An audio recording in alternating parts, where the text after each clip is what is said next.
Hey everyone, welcome back to Conversations in Pop Culture, and we are back in the saddle once again for another season. And I have with me the creative team behind Steam Patriots, Scott Wakefield and Rory Boyle. So welcome to the show. Hey, Andrew. Thank you. You know, I am very excited. I obviously read your book. It's dealing with the Revolutionary War, American history, alternative history, and I kind of tipped my hat off what we're going to be talking about. And obviously, I know this is Silverline's latest Kickstarter, and Roland does a great job. Yeah. But before we really get too deep into Steam Patriots, what is the basic premise of this book for people who are hearing about it for the first time or kind of have seen it on Kickstarter and all that fun stuff? Shall I? No, please. All right. We say Steam Patriots is where steampunk meets the American Revolution. We created a steampunk origin story at the end of the 1700s, and we had Ben Franklin tweak steam technology. There you go, Rory. Well done. There you go. I forgot I had that. Ben Franklin tweak steam technology, and it's all still very raw. We have Franklin boilers and boiler carriages, and we have a fictional protagonist named Felix Ward, and he's a smarty pants, and he has a memory to remember details. And so he gets pulled into the war as the British invade in August of 1776. They invade Long Island. And he has to question some of his allegiances, and he has to sneak around, and he gets teamed up with Ben Franklin at the beginning of the war. And that is issue 1. Issue 2 goes on from there. They all follow chronologically. And we've got action. We've got some real history in there. And, of course, some fantastical stuff with the steampunk, the steam engines, and steam technology. So that's the opener. And we would love for our world to keep going. That's our hope, our dreams for the Steam Patriots world to just keep expanding. That might have been a longer answer than you wanted, but that's Steam Patriots. So obviously, I like alternative history. I appreciate it. There's been a bunch of stuff that I've read. I've read Uber, which I think is an awesome book. And then there's a bunch of other books that are also very much alternative history. Mm-hmm. And so where did this idea come from? Because there's been a few books that have touched upon the Revolutionary War, but I don't think there's been anything massive steampunk oriented. And look, I'm not a steampunk expert by any stretch of the imagination, so I could be completely misinterpreted. There might be a whole genre. You know what? And I don't think Rory and I are not actually like deep in the steampunk world, because there are people that are. Oh my gosh! Yeah, make your own outfits. Go to I am not one of those. I've specifically kind of like stayed away from it a little because I don't want to steal anything. I want our ideas to not be affected by the steampunk world. And so Rory, if you want to talk about how we came up with this idea. Yeah. Because I'll talk all night. Scott and I were stationed together in Buffalo, New York, and he got orders to catch a can. Him and his family were going to live on a boat. So we picked up his boat in Seattle. We sailed it 6 days up the Inside Passage to catch a can. Awesome. Somewhere along this voyage, like our brains just melded. We kind of became hive mind. Yeah. Like we became Borg for a second. Yep.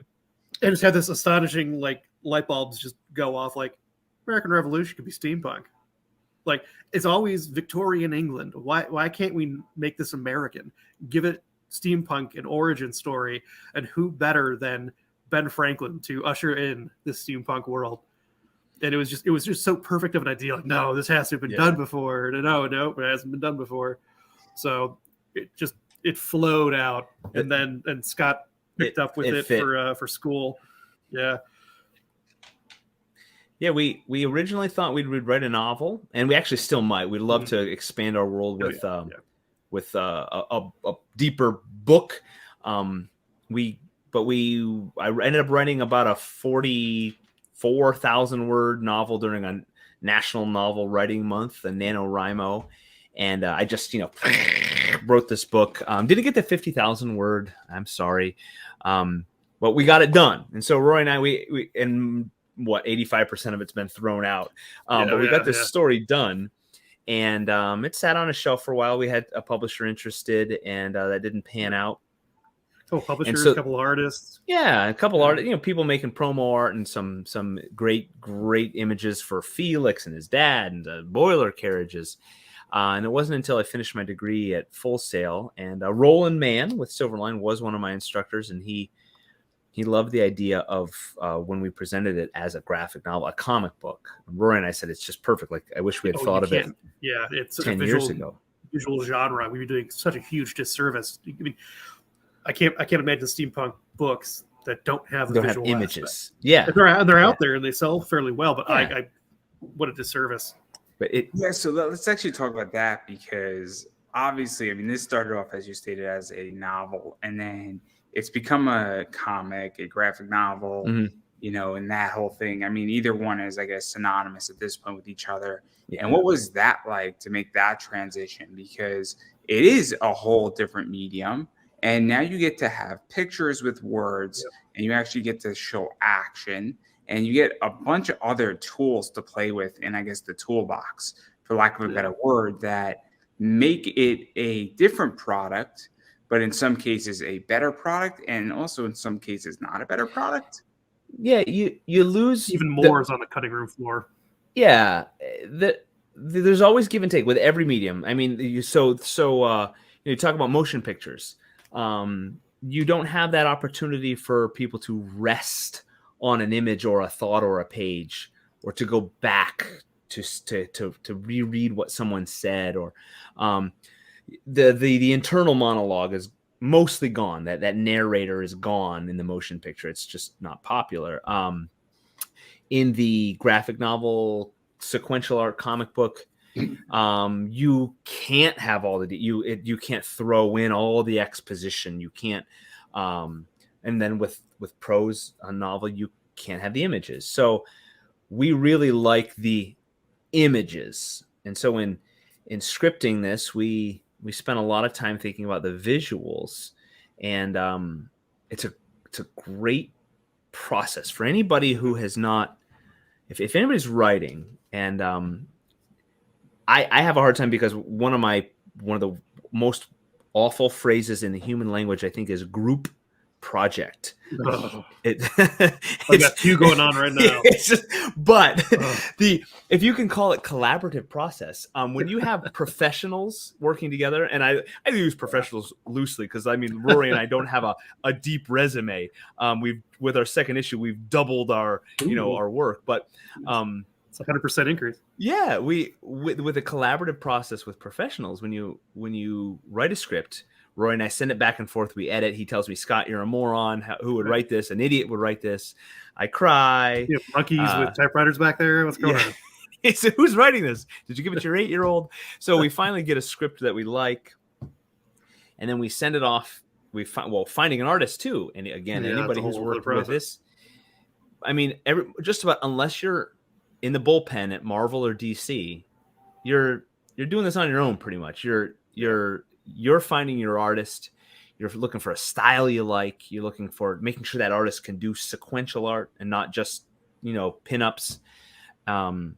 Making sure that artist communicates well, and then you send the script off, and you have to decide how involved of a script are we going to have. Is it going to be full script? How much how much can you handle me saying, character B is left-handed and he has a twitch, and he doesn't button his top button, and that sort of stuff? Or is there going to be a freedom for the artist? But once you get all that dialed in and you send a script off, and the script comes back, and you see your brain, right? Our imagination drawn.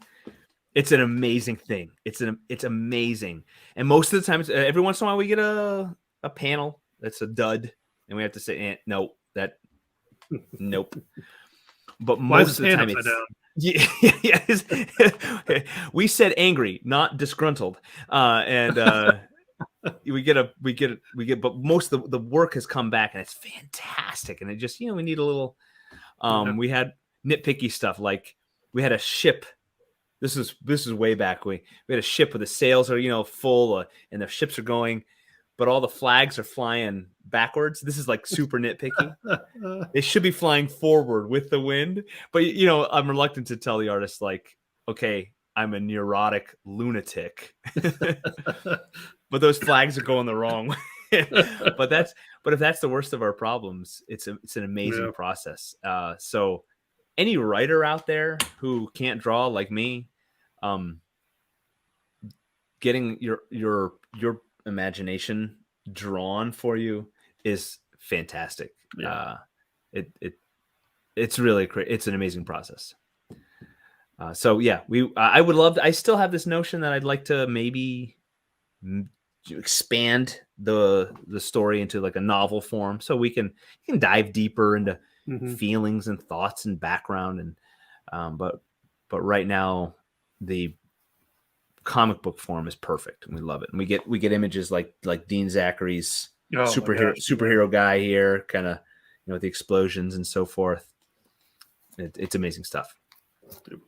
Yeah, and then obviously, I mean, that's a lot of inside baseball, and we'll eventually potentially maybe come back to that. But I do want to dive into the story a little bit, because there's a lot of stuff going on. Oh yeah. I mean, pretty much, we have Felix, who winds up getting information, either discovering it, stealing it, somehow obtaining it, just knowing it. And now he is being, I guess, solicited and brought into this war. And he's sort of, the turning point, I think, and the key to at least, the start of potentially turning back the British and making them sue for peace, for lack of a better word. And yet he's in a very complicated position because he's a civilian at this point. And so now there's a lot of questions going on with him. And so what is that like, to really develop a character who has a real choice to make, and a very complicated one? First, I'll let Rory talk a little, because I talk a lot.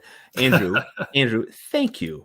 You have read our story, and when people say stuff like that, like, it's like, oh my gosh, you read it, you're getting it. We've had a couple questions, like someone read it and they sent us a message, and they're like, is his dad just a hiney hole, or is he really torn? And we're like, the fact that you're asking it, I love it. But so yes. Rory, writing these characters. Go ahead. Sorry, I talk too much. Yes, my gosh. So Felix, being this young, impetuous youth, thinks he knows better, thinks he's got the answer, thinks he can handle himself. The classic, young punk man, kid, teenager. Punk.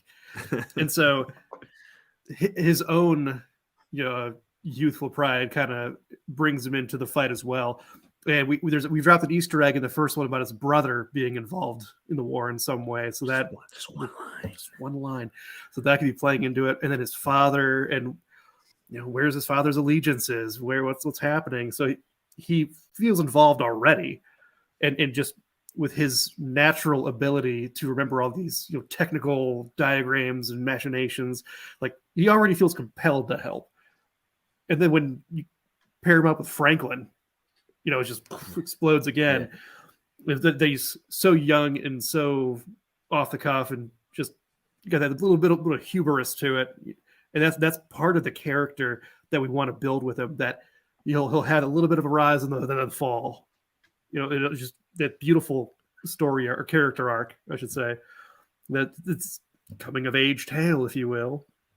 And making mistakes the whole time. I love stories. Muck it up. Yep, I love stories with compounding problems. I like when anything that can go wrong will go wrong. Yeah, when you think your hero is just about to succeed, gets his legs taken out from under him. We said we wanted to represent real history, and it wasn't cut and dry. It wasn't like England bad, America good.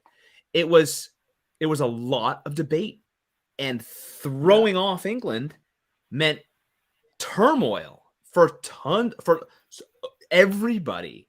And so people had tough decisions to make. And so we wanted that to be real. We wanted his dad to be like, wait, is this good?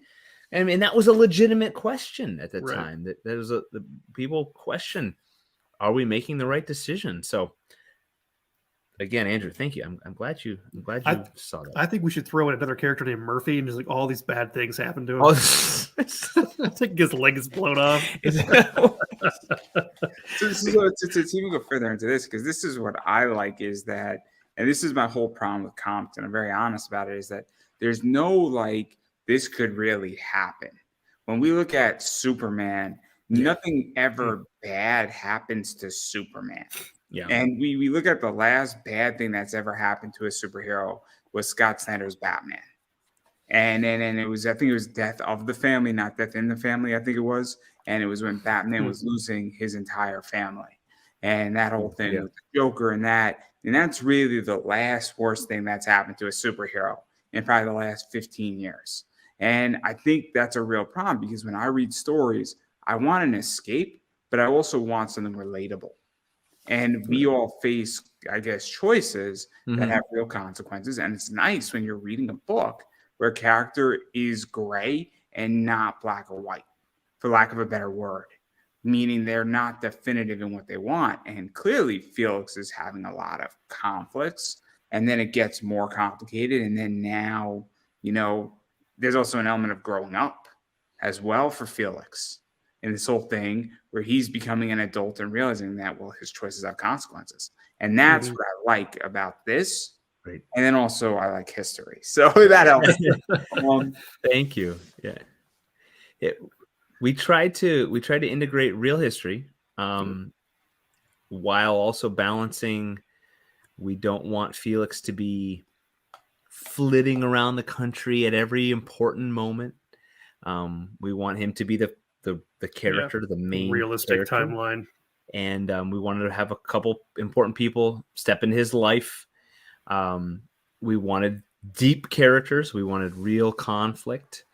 And we also wanted real history. So we looked for a lot of opportunities where either history was vague, or an instance where, so-and-so was ill and wasn't at the battle of whatever. Because we didn't want to detract or take away from real people, just like having Ben Franklin tweak steam technology, not invent. Right. And so he saw, okay, there's this steam technology, which has really been around. I mean, since ancient times, they had these boiling water and steam moving things. So Franklin creates a boiler, and then much like the Model T, where they realized, farmer realized, if I run my engine like a PTO, it can be a pump or something else. I can put skis on my truck. We wanted the boiler to be the main kind of engine that then from there, everybody gets clever. In the opening scene of Steam Patriots 1, the Howard Tavern has a boiler on it. We don't say why, but so William Howard Sr. decided our tavern needs a boiler, and we said maybe Roy and I said it could run the lights, it could it could be a mill, it can be part of the brewing process. I don't know. But we'll go with brewing process. Brewing. So he needed it to grind the malts. I have no idea. Yeah, let's even talk about this too, because you obviously touched upon it and you answered sort of my half of my question that I was about to ask. Is obviously taking history that is familiar, and then also, not, I guess, tweaking it, but making it different, also taking references, also making it somewhat a little bit historical fiction to some degree, or taking historical licensing might be a better way to put it. And also with, making Ben Franklin still, but also making him your own, because that's the trick here, is that you don't want to go so far that it becomes a caricature of the American Revolution, but we're also now having steampunk technology, steam engine technology, and we're having a technology that really wasn't used at that time. That's a deciding factor in the war too. And so what is that? Like, that's a tricky arc to do. Oh yeah, Rory? that's all you. No, that's a that's tough question. Tough questions go to you. Okay. Yeah, you're right. Thank you. We these are real people, Ben Franklin and George. You know, we don't want him to be some sort of Doc Brown kind of Marty, running around. We wanted him to be Ben Franklin.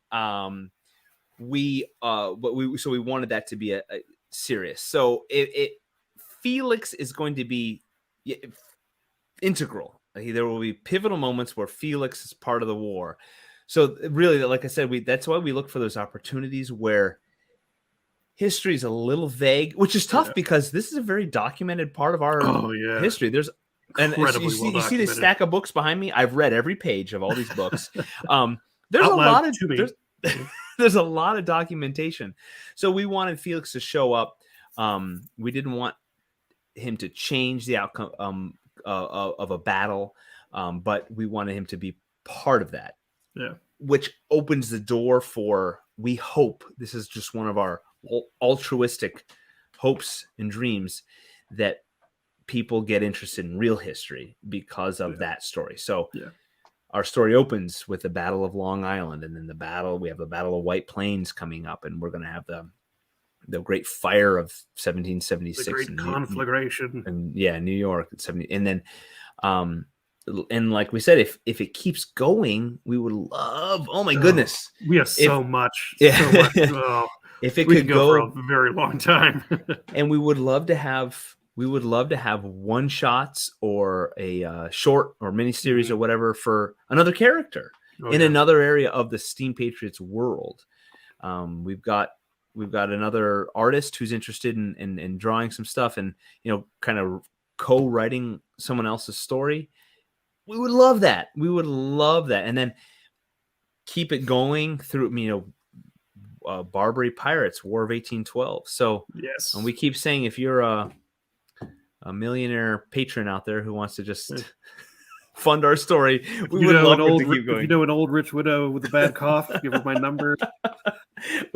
We want our story world to keep growing because we want people to get interested in history and have Steam Patriots be a fun, exciting part of it. Then and we would love, again, if we have the means to make it digital, make it a transmedia option where people can read Felix is doing this here in 1779, but what happened in real life, and compare and look at maps, and really Rory and I are just wanting more nerds like us who go crazy with this sort of stuff to just go crazy with it.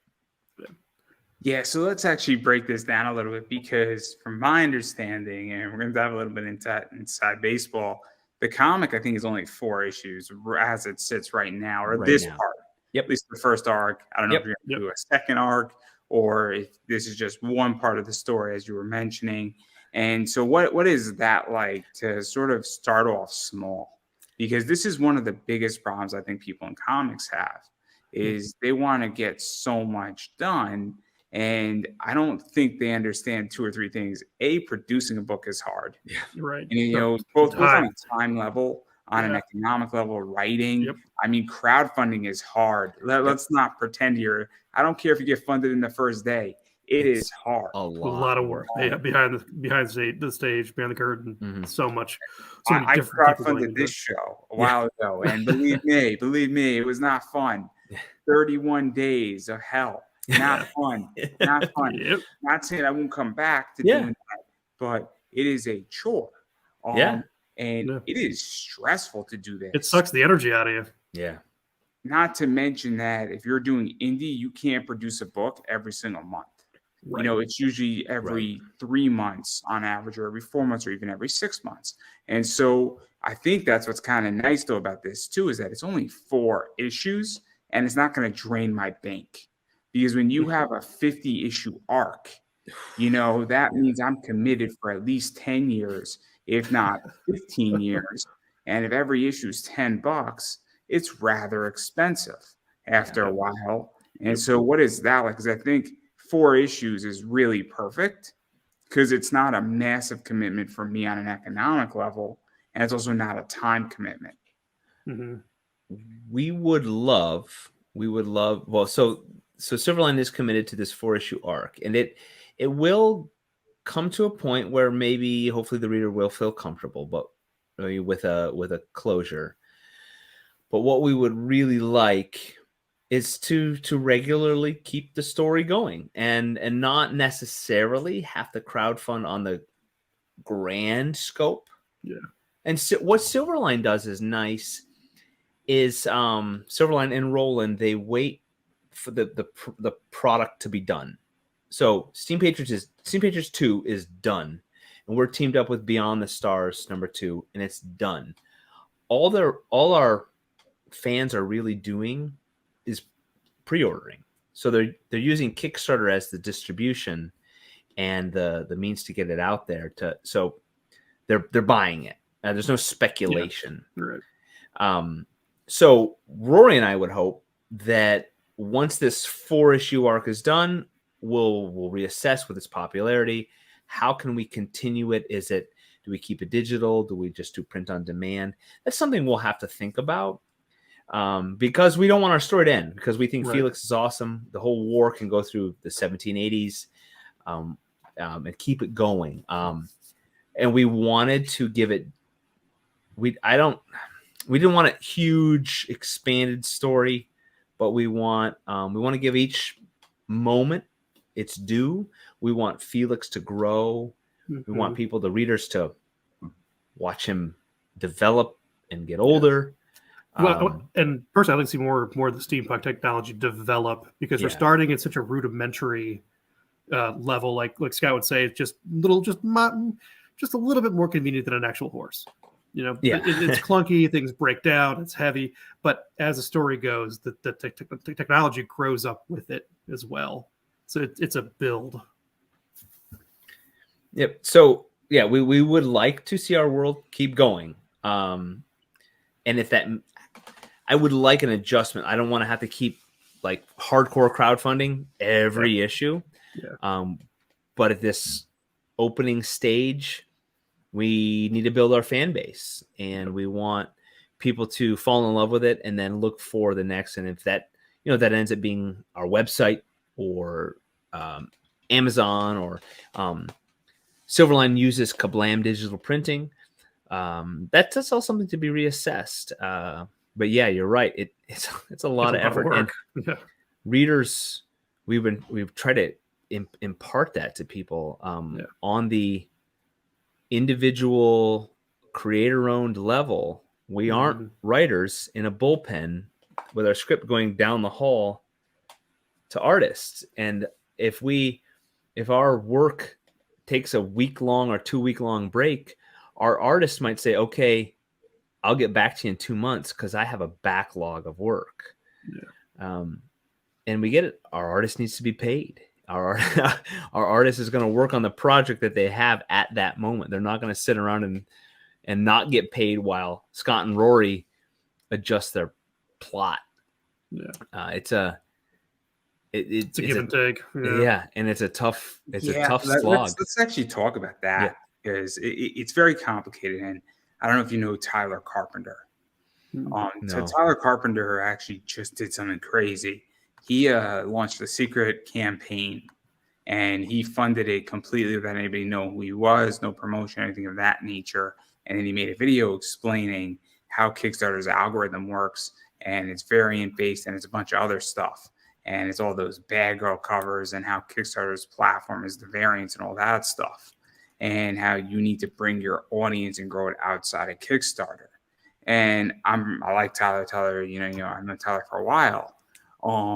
But that's where I think this is complicated, because I think Kickstarter is a very complicated place right now, where I think a bunch of projects aren't funding. I think there's a bunch of products outside. I mean, before we were speaking, I showed a product done by Comics Elite that legitly has slayed everything on Kickstarter in 3 minutes or less. It's the Princess Peach Shikari book, guys, in case you want to buy it. but you can't because it's sold out. It's gone. I'm so sorry. It was too easy. It was too easy. Sorry. It was too easy. But what is this like for you guys? Because this is, I feel Kickstarter is kind of the Wild West again. And people say, oh, if you're not funding on Kickstarter, that's because you're the problem and, you know, you're not adjusting to the platform. But I also think the platform has changed dramatically. And so I'm very curious what it's like for you, because it is a very complicated, I guess, thing to navigate now, where a year and a half ago, Kickstarter was a hell of a lot easier to deal with. You know, I wish I had a better answer. Silverline does handle a lot of the behind the scenes with Kickstarter, but from my experience, my perspective, I feel like we're not getting the response that we did last time. Right. I feel like something. I feel that. Sorry to interrupt. Do you feel that you personally aren't getting the response, or everybody in comics is not getting the response? Because I feel that everybody in comics is having a hard time. I don't think it's a you problem. I think something is off, and I have my own theories on it. My theories are the following: is that things are more opened up, which means that people have less discretionary income. Mm-hmm. I think, you know, people are going to the movies more. People are going outside. It's nicer out. People are going to restaurants. And also, I think money is leaving the economy. I think people are terrified about inflation or stagflation. Yeah. And I hate to say it, but there's also a bunch of really good products out there. And there's a bunch of dog shit out there, too. And if you just ate a bunch of dog shit in comics, and you just spent $30 on a non-captivating story, not by anybody in particular, I'm not going to name names, you might say, you know what, maybe I'll go to a trusted brand now that is going to deliver, and I don't want to take another risk. And so I think it's all of that. And I know Paul Gomez, Lori Caltatera, I want to say is her last name. I think that's how it's pronounced. There's been a few other people who are really struggling right now, massively, and I would even consider this book is not exactly having an easy outing either. And I think it's all of that, and I don't think it's just that nobody's adjusting to the platform. I think the platform has changed, but I think there's a lot of outside things going on too. Sure. But that's just my thoughts as a spectator, and as somebody who is building an eBay business, buying and selling comics. I look at the market and I say, cool. And then the other thing is, I'm a big Zenescope and Merck publishing fan, and they're saying you're either with us completely and everybody else has to get cut out, or you're not going to be able to get what you want every single time. And I think that's also partaking in this industry. And I think it's going to kill the industry. I think that attitude is going to kill the industry. I really do. The indie industry or the big name? I think the industry completely, because if you go and you make it, hey, you have to basically become into our company 100%, and you can't play into anybody else. That means that the industry isn't growing. It means that money is being circulated into one area, and that's it. And that company is growing, but one company cannot grow the industry. We've seen this already in any sector, and that's just not even a comic problem. That's a business problem. You can't have Apple. You can't have Apple leading a whole revolutionary change. You need Apple, Microsoft, Google, Facebook, Twitter, Amazon, and all the big 4 or 5, whatever, tech companies to lead a massive shift. One company can't do it alone, and that's what I think is happening as well. But that's just my thoughts. It's a very controversial. That's good insight. Yeah, my thing is too, like, what I can't figure out who gets what attention, why, when, how, where on social media, on the crowdfunding platforms. I'm not saying these rumblings of shadow bans and so forth, and who gets promoted and who gets seen. It's a very weird thing. And yes, we had a great first day.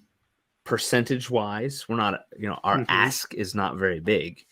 It's really to cover art for the most Printing and part. shipping, Art, yeah. art and shipping is expensive. Those are numbers that we can't do anything with. But yeah, then things stalled out, and I don't know. We're doing all what we think is the right, Mhm. the right thing with our social media posts and our Giving updates and occasional keeping it in front of people. You almost need like a data and analytics degree to follow. I don't know. I mean, I don't know. they'll like Roland gave us or BJ gave us the metrics and all the stuff, and the charts and graphs and stuff. Like, no, that's great. What does that mean? I don't know. It always seems like sometimes just a crapshoot.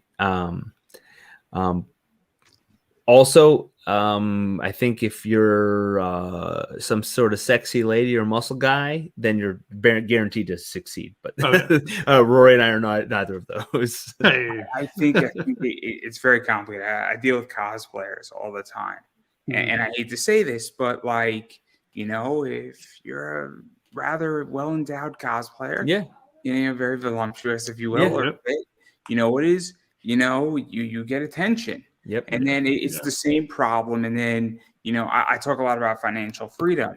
I get no attention yet. What I talk about is how to build a business and how to build self-perpetuity businesses, which is what I have. Nobody listens. And then, somebody will listen to a cosplayer talk about nothing. And then you ask the question, why in America, why we're broke? And and I stopped asking because I know the exact answer. And I gave a lecture a long time ago at a con, Comic Book Investing 101. And I had 20 people in there. I look at, the other 4 panels that wound up being sold out. There was no new information being presented. Right. It's just mind-boggling to me. But the popcorn of how they're being fed. It's a bummer. I wish equality. And I sound haughty when I say, I feel like we're quality. We have got well-developed characters and a great story world. Sometimes it just takes that right person sharing it, that right person finding it. I wish I don't know what else to do to get the word out there. I think, unfortunately, I've come to this conclusion. I've been doing this for 10 years, and maybe this will help. Maybe this will provide insight. I don't know. Is that I stopped worrying about my views on YouTube. Mm-hmm. I stopped worrying about all of that. And I said, look, I'm just going to put out a quality product. And my goal is to have a huge library so that at some point I'm going to walk into a room and I'm going to have 5,000 interviews. And somebody's going to be like, you have 5,000 interviews. How did you get this? And how do I not know who you are? Right. And I've also come to the conclusion saying, what is, maybe this isn't the whole thing, and I'll make my money by selling comic books, baseball cards, and I will quietly become wealthy. And that's perfect. Too. And I've come to the conclusion though that, there's going to be a breaking point and a tipping point where all of a sudden it will tip over and somebody will be like, dude, you have 3,000, 4,000, 5,000 interviews all over an hour. And how come I've never, ever heard of you or spoken to you? And we need to have a conversation. And that's what I think has to happen. That's smart. No, I think that's very smart. I think what's going on is that I don't think enough people can hold on. Where I think that's part of the problem too, is that, and I make this argument about independent media, is that if you want independent media, you have to support independent media. Yeah. And then people say, great, I want an interview, and I've been seeing it a lot. And then I know 20 people who need interviews right now. And I'm like, but have you supported independent media? And they're like, no, I haven't. I'm like, exactly. and then that's where I think this gets so complicated, because I know people say, I want good comics and I want good stories, yet they don't support it. And then it becomes a vicious cycle. Yeah, that's quite the astute observation. I think you're onto something there. And I think it's just a matter of how long. Please. Yeah, it's the same. The principle of if you don't shop local, You won't Right. have any local shops, Yeah. and Yeah. you support those little bands that are coming to the bars and the pubs that, and so I don't know. It all seems so like I look at like the Marvel and Star Wars world. I feel like there's a fatigue. Why is that not translating into a boom for the indie world, or is it? And what are we missing? And there's variables. I feel like Rory and I are putting out a great product, quality product. Yep. We just need to be seen. We need to be found. We're just going to keep plugging away. We Yep. want to keep making a great story so that somebody finds it, somebody big, and they say, "Wow." Yeah. Just like you've done 5. It takes off. Wow, you've got what years of chronological story, and during the Revolutionary War, this great developed story world, and it'll take off. I don't know. So we have a love for creating. We have a love for our characters. We have a love for the medium of sequential art and comic books, and if we can keep doing it, we'll be happy. And going into it, we're not deluding ourselves that we're gonna be rich, but we want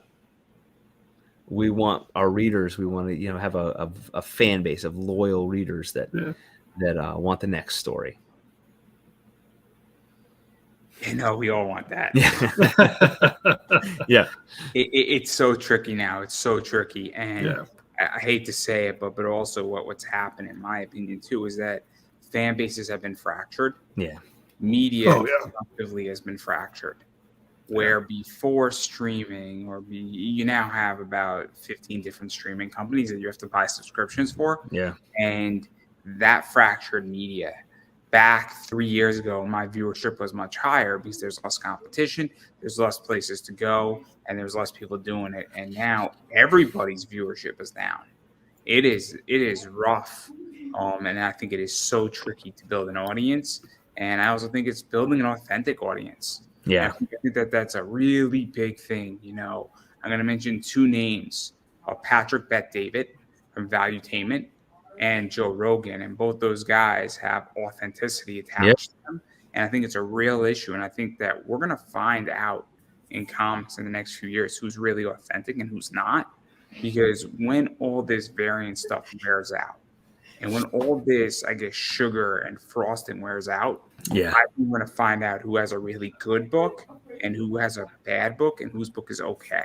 And I know people who do 30, 40,000 on Kickstarter and their book's average, but they have good variant work. And who's reading their book? I mean, I bought people's books just because of the cover, and I didn't even open it. and I run a business based on variants in a lot of ways. And so I completely understand that business model, and there's a lot of money to be made. There always will be. But I also think there's going to get to a point where people say, the variant's great, but I want the story too. What the hell's this? How many variants are too many variants? Because we've been doing, 3 for each now? Usually 3, yeah. That's not a good question to ask, because I know people who do a lot of variants. Yeah. I know people who have 50, 60 variants on Kickstarter. Oh, wow. Oh. Wow. Now, hear me out. They have the cover A. They have the cover A. They have their cover B is a riskier version of the cover A. Their cover C is a nude. Then their cover D is a version of that same cover. Then you get a metal, and then you get a hollow foil. And then you have the stick, and then you have 15 covers. Yeah. So for each of them, you get to 60 very quickly. Yeah. Very quickly. Yeah, we're not going that deep. We want variant covers, and that's to get people the exclusive content on Kickstarter. That's to entice people to support it on Kickstarter rather than waiting for when they can just order it later. So man, that's expensive too. Artists aren't cheap. No, Wish I could draw. Oh well. Oh, I don't get how you have 60 covers or even 30 covers, and obviously because it's not just the art, it's also the printing. Yeah. yeah. I mean, Oh, you got every one of them. people forget that even if your company's not charging out a plate fee to shift out for $25, you're still having to print a metal book. You're still having to print this. I mean, Yeah. if 4 people order a metal book, is it really worth the printing on it? And sure, you might be doing 30 grand, but how much money did you spend on art, printing, Yeah. shipping out, and how much money are you really making on this deal? And that's the other thing that I don't know and I don't get about this business is that margins are thin from my understanding. Oh yeah. Printing and shipping, and then and artists. And if you're getting a good artist, they're worth it. I'm not complaining. I'm not begrudging them for charging what they charge. Yeah, no They way. have to make a living, and a good artist is worth every dime. I do think some of our covers would be amazing with the metal, like steampunk and a metal cover. It's like with brass or copper. Oh yeah, can't go wrong. It's so cool. And we shameless Yes, plug Tommy, here. if you could print a wood grain. Tommy and he has a business partner. I'm flaking on his name, but Kablam Digital Printing. They do a great job. So that's a shameless plug for those guys. And then they have a metal. We'll just send them an invoice. Metal foil cover process. It's good stuff. So we would love to have our covers like that as well, which is going to be an option, I think. It's just I want to create, give people exclusive content like that. That's the point of these sort of shows. We give them little kernels of background information, because Rory's writing what's going on with Felix's brother. Yeah. He mentioned we give one line, one nod to his brother, and on a show like this we can kind of talk about that story is going to expand. That story is going to happen. We want to give people that content. So building a brand is very important. It's a lot of work, especially when it's a side gig, because you gotta have a day job, and then writing a story, giving the fan service, the good fan service, meaning we got fans out there who want to know who's Rory, who's Rory writing about, who's Rory, right? Yeah. Who's Rory writing about, who's Felix's brother, who's what's Ben Franklin gonna do in issue 3, 4, 5, 7 or something like that. And we love it. It's just a lot of work. It's this labor of love. That's the word.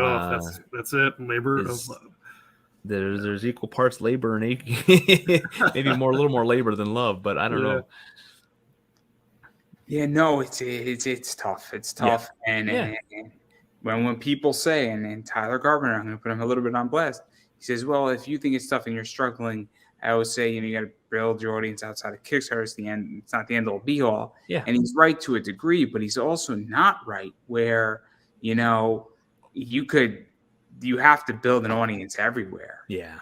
And it's tough and people are struggling, and it's not, maybe you're the problem is not the answer. It's a very cop-out answer in a lot of ways. Yeah. I think part of it is that people aren't adapting.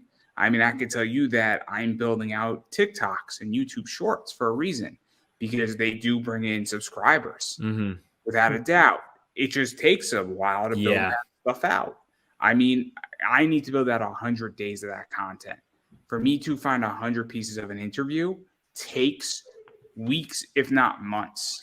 And it doesn't just happen. And also you want to get ahead so that while the first 100 are coming out, you can build the second 100. And then when the second 100 is coming out, you build the third 100 so that you're way ahead. And even micro content. And I think it's tough because, again, most people in comics, this is not their full job, as you stated. Yeah, and promoting and just doing something on social media every day. Yikes, yeah. So we appreciate our true fans. Don't forget going to cons too. Yeah. That takes time to get there, and I think for the furthest ones we go was you're up in New York. I'm in Ohio. We went down to Florida for the Daytona Beach Comic Con. We go to Pittsburgh. We were teasing the idea of Philly. That might not happen. Philly's But- a little spendy. Yeah. You have to figure out. You have to calculate how many books do I need to sell to break even. Cover gas. Yeah. Cover gas, cover a hotel room. Yeah, it's a lot of love. So to all the fans out there, understand. Give us understand. Give us your love. We and support.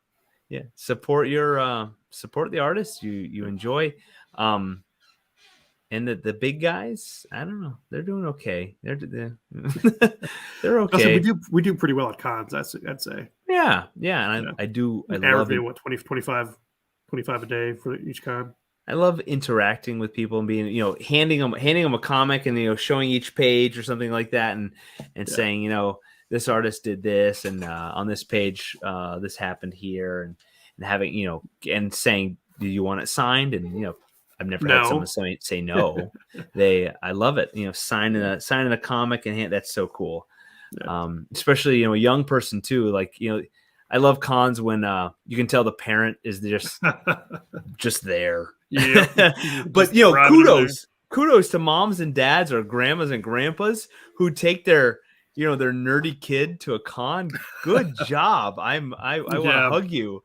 And they're just there. They got their tote bag, and they get a comic. And we sign it. It's my favorite heartwarming. is when people come in full costume like animals and they can't grab things. Yeah, they have somebody to grab things. They have to have a handler. You have to hand it to the human, so the furry cosplayer, because they don't have, they can't really see what they're doing. Yeah, no thumbs. Yeah, cons are tons of fun. I love people. I love it. I've been to a con in almost 4 years, and then the craziest part is I'm making more money not going to cons. Not going. Yeah. and I don't have a product, and it was just COVID happened. I had a really bad experience at a con, and I haven't been back since. And I don't know if I'm ever going to go back. Yeah, and you're doing okay. Yeah, I'm doing better than okay. It's because I can get all my merchandise offline. Yeah, I can get it and then I can sell it, and I can actually run my business more effectively. Yeah. And I've never sold at a con, and it's like I don't find it productive of my time. Sure. Like I don't even find that I get fans from it. I've never gotten a fan from a con. It's like the weirdest thing ever. Where and I'm a panelist, and I don't think it's appreciated. And it's a shame, because anybody who public speaks, whether it's on a podcast as a host or at a con or your conference or a Rotary Club or a Lions Club, it takes so much to public speak. Mm-hmm. There are people who hate doing this and would rather not do anything, and would rather do anything else but public speak. That's when you got to lead into it. Do the things that other people don't like doing. And it's just underappreciated by cons themselves, and it's underappreciated by fans, I feel. And you know what? It is what it is, and that's why I stopped doing it. Because after a while, every time I would say to a con, look, what can you do for me? And this is my 50th panel. I've been here for 6 years, and I'm doing 6 panels, and they don't even move. They wouldn't even offer me anything. I said, that's that. In which that somebody's actually working their ass for you, outperforming everybody who you're paying, and you're not going to throw me a bone. You're not even going to buy me a drink. You're not going to buy me a beer. I mean, a beer is what, $5 at a bar? Yeah. If you can't buy me a beer after I did 6 panels for you, we have a bigger problem. In society, we have a bigger problem. I mean, Otakon at least had a snack area for their panelists. Cool. Grab like a snack or a soda or something. Yeah. That was great, because guess what? It's exhausting to do that. In 5 or 6 panels at a con. You're not going to have time to grab something, or maybe you want a soda, or maybe you want a place to veg out and not be around people. It's exhausting. Yeah. That's why I stopped going. I got no problem. It's nice when Scott and I can go together, because one can man the booth, one can walk away for a bit. Yeah. My wife comes to him with me sometimes, and I say, "You got it?" And she's like, Nope. And okay, well, I love you, honey. I'm gonna go take a Goodbye. take a walk around. If anyone buys a comic, you just make sure you get their money. That's all. I don't care. At some point, I will go back if I feel so inclined to. If I feel so inclined, Yeah, I don't know. I mean, honestly, at this point, I don't need to go. And I've Come out to Buffalo or Philly. Take the train out. Oh, we'd love to have you. Yeah. Yeah, it's whatever. It's whatever. I don't know if I'm ever going to go back. There's no good reason for me to go back. Sure. At this point, and I'm perfectly fine not going back. And you know what is? I'll be happy and it'll be nice, but I digress. Yeah. But anyway, enough about that.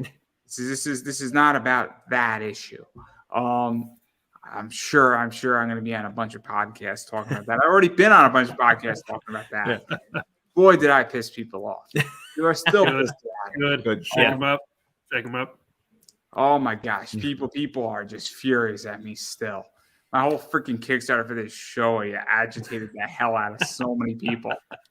Many people still are agitated. They all got a wake-up call. But I digress. I do actually want to talk about the rewards here a little bit.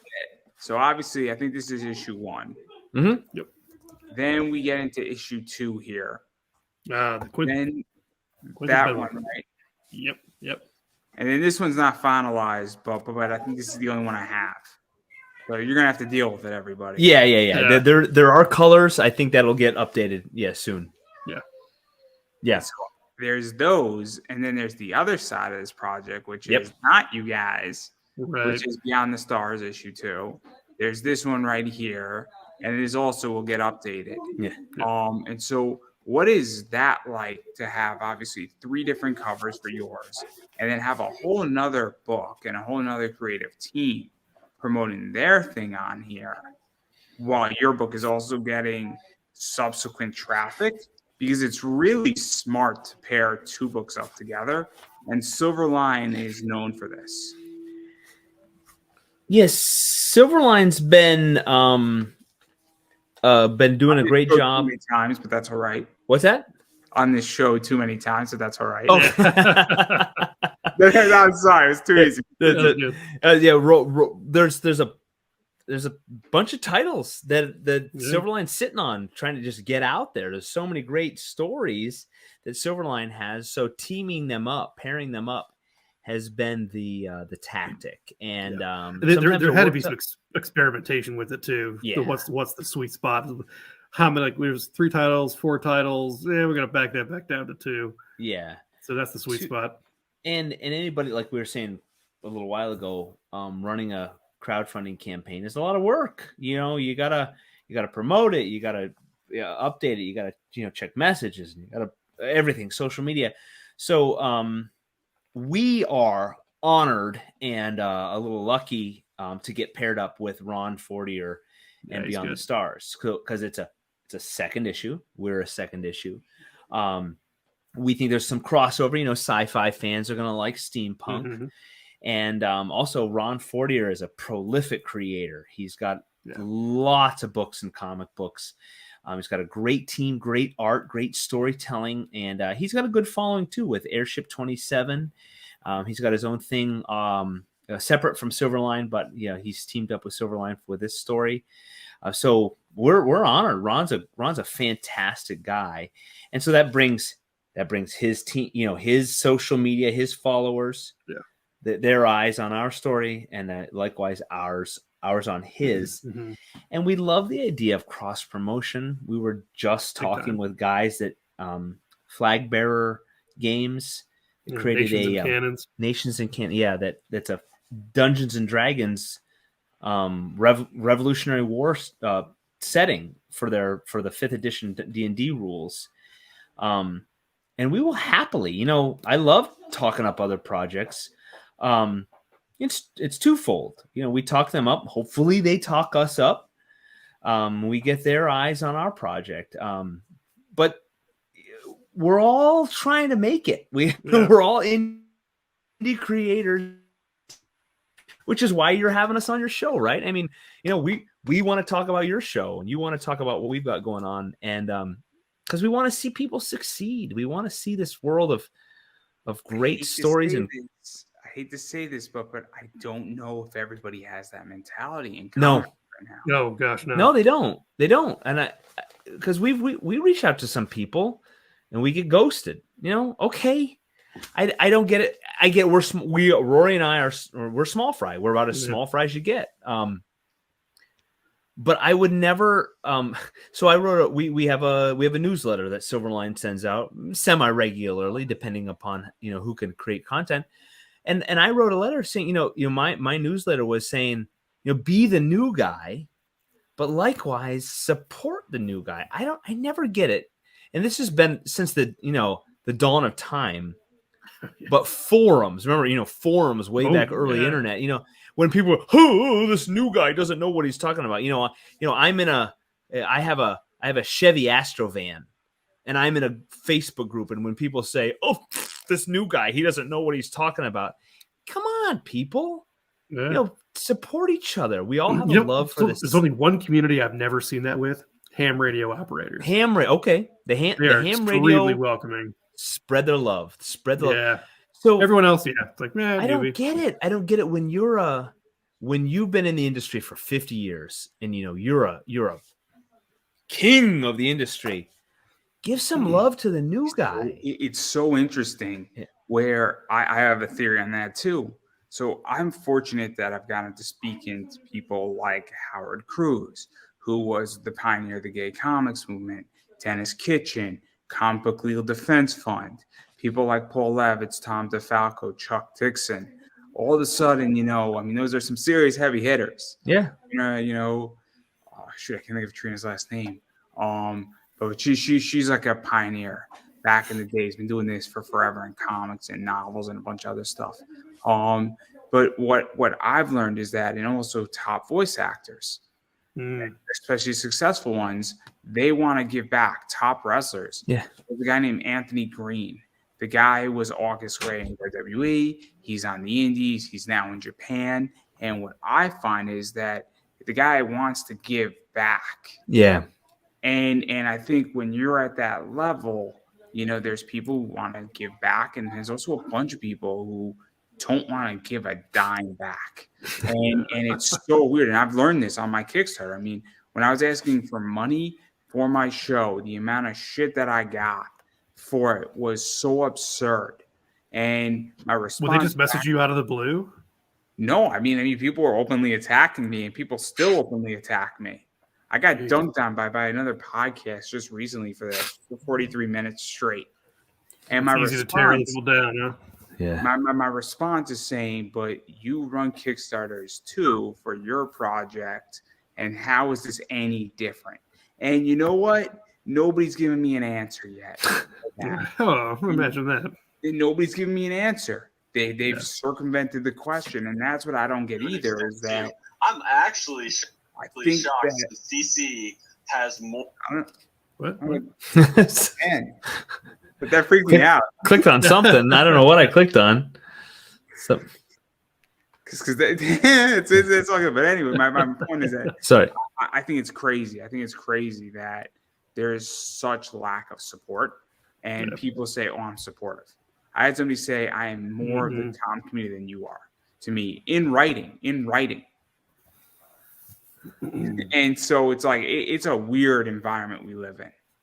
And I don't get how even local comic book shops, the one that we have our comic in is this wonderful Laughing Ogre Comics. They have a whole rack of local independent stuff like that. That it's good luck getting it into a store on your own. I don't understand it, and you think you would promote the local stuff?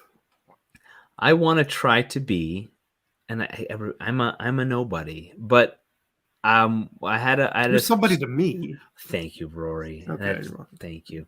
I had somebody reach out to me on LinkedIn, and I had some questions about how to submit, what to put together for the submission package of what is the publisher looking for, and I just gave them what I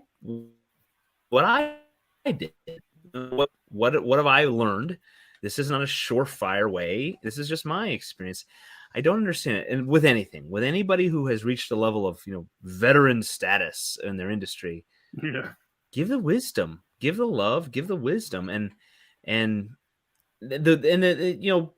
I can even say, there's a selfish motive to promote somebody else, because I'm hoping their viewers, their fans will see us. It gives us content to promote. So I'm not always talking about myself. It's content. But share the love. We're all trying to do this. And if you make it, awesome. But you bring people along with you, and there's no reason to antagonize each other. And you mentioned Chuck Dixon. He's been awesome. He's spread the word. He gave us a great review, gave us some kind words. So thank you, Chuck. I know you're watching. And he gave us a great, some great, a little blurb to use. He's been a nice guy. Real great. He gave some feedback as well. So that was his time. So we appreciate it. I don't get it, and I have a lot more to say, but at some point, there's going to be a 3-hour rant of just straight up. And another thing, I have my thoughts on it, and I experienced it firsthand where everybody wants, and I'll just say it this way, and the nicest way I can say it is that what I found out is that everybody wants my time, but nobody wants to give anything for it. And when I asked for something, nobody showed the fuck up. And it changed the show. And it was a good thing. I'm very selective who's on my show. And, people have stopped soliciting me. And even when people solicit me, I'm like, great. Like, I have to ask 15 questions to you that I don't want to answer. And in seasons 1 and 2, I found out everybody wants to use my show and they only hit me up when they need me. And I'm like, where were you when I was in the middle of hell? And I'm a very private person, but when I'm in a rough situation, it's on my Facebook status. It's not hard to know what's going on in my life. But again, I figured it out very quickly. And at this point, I can tell when somebody is a user versus actually genuine. It's not hard, and I'm pretty 9 times out of 10, I'm pretty good at it. So there you go. But I digress. That's a useful skill. Oh, it took me 10 years. 10 years to figure it out. 10 years. It's not like it was just intrinsic, But sometimes I'm wrong too. Sometimes I'm wrong. I mean, if I interview 200 people a year, I'm going to be wrong 20 times. Which is a lot. Yeah. It's a lot to be wrong on. And I just won some money, so that's good. Awesome. Congratulations. The Yankees won, guys. All right. So I'm very happy. It only took them 10 innings this time. Yeah. 10 innings. It's just terrible. But I'm happy because that makes me feel better. It means I can bet tomorrow, but that's not the point. I'm terrible. But anyway, that's how I was looking at that. It's just making me nervous, guys, a little bit. I'm not even a Yankee fan. So there you go. It's a capitalist. Yeah. I like this little thing called money, guys. Right. Sure. Oh yeah. I've heard of it. It's useful. But yeah. So I don't even know where I was going with this, but people are bad. This is the point. We should really go back to the Revolutionary War when it was a simpler time. Yeah. Was it College Humor? They did like the time travelers, like, let's go back to the revolution, and they go back like, oh, this smells terrible. History reeks. It smells, yeah. Open but I digress. You got a bunch of books. You got 3 covers. I think you got a foil option. Obviously, I think we're at like the halfway point of we're just this close. If someone could tip us past the halfway point, that'd be awesome. We'd love it. It's rough. It's rough. Yeah. It is what it is. Yeah. And unfortunately, it's everybody.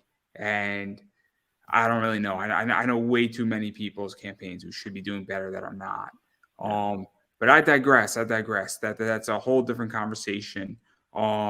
But I do want to slightly back out, and I do want to give both of you a chance to promote your book, because we spoke about a lot of stuff that will get you canceled for sure, and probably me, because that's how this show works now.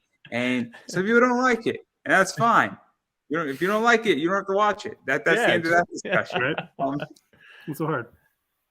But yes, in all seriousness, though, where can people find the Kickstarter? Where can people check out what you guys do? Where can people check out your social media? Because even going after the Kickstarter, it is important to follow people on social media, interact with them, check out what they're doing, cons, all that fun stuff. Yeah, we would love that. We are at Steam Patriots on Facebook, Twitter, and Instagram. I use my personal LinkedIn account to promote my book, our book, and we're both Rory's in Ohio, I'm in Western New York, so cons, if they're driving distance, to the Northeast, we're trying, and if we can afford them. Silverline Comics, of course, as well, and then Kickstarter right now, Kickstarter.com right now. Search Steam Patriots, you'll find us. And we watch the promo video in there. Oh, it's a good one. And let us know how we did. We made a great video. There's another video going to be dropping here in the next few days. If one of us would get his back end and gear and edit that video, it'll be out there. We search Steam Patriots, and we're teamed up with Beyond the Stars. And like I said, we are honored to be teamed up with Ron Fortier and his great story. So follow it, like, share, subscribe, all those, the drill. Everybody knows the social media drill by now. They've got to have that figured out. So and we happily, if you've read our book, send us a message. If you got a quote, you got a review, we'd love to hear it. And we love interacting with people. Oh yeah. It was amazing getting our first fan email. It was like one singular email, like, "Hey, I saw you guys in Pittsburgh. When's the next one coming out?" I'm like, "Oh, somebody cared." Yes. Yeah. Printed and framed and on the wall. Yep. Our fan mail. And we'd love to be back on your show once we strike it rich, dirty, filthy rich. We'll be here.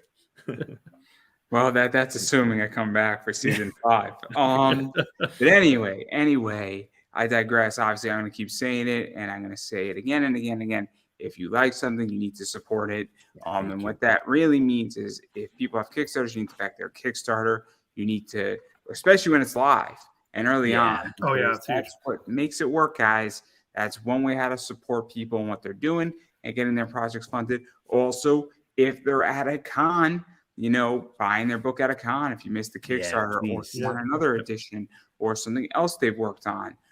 Whether it's that book that's being Kickstarted or another book, it all goes to helping supporting what they're doing and keeping the lights on and continuing to get things done and push forward. Furthermore, if you're like, look, I'm not a history guy and this book doesn't fit my niche, you could still follow people on social media. And that is sometimes just as important in sharing out projects. Also, if you have a show and you want to interview people, that's very helpful as well, because sometimes that is just as valuable as money.